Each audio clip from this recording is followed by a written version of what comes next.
അപ്രതീക്ഷിതമായ ജീവിതത്തിൽ നിന്ന് മറഞ്ഞ ശരൺ കൃഷ്ണയുടെ ആഗ്രഹം നിറവേറ്റി അമ്മയും സുഹൃത്തുക്കളും.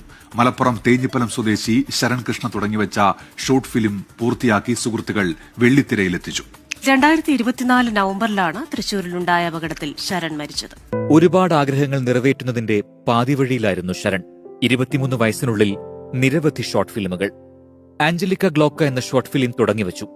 മലപ്പുറത്ത് നിന്ന് കൊച്ചിയിലേക്കുള്ള യാത്രയ്ക്കിടെ തൃശൂരിൽ വെച്ചുണ്ടായ അപകടം ശരൺ എന്ന വലിയ കലാകാരന്റെ ജീവൻ കവർന്നു. മകന്റെ ആഗ്രഹം പൂർത്തിയാക്കാൻ അമ്മ സോണിയ മുന്നിൽ നിന്നു.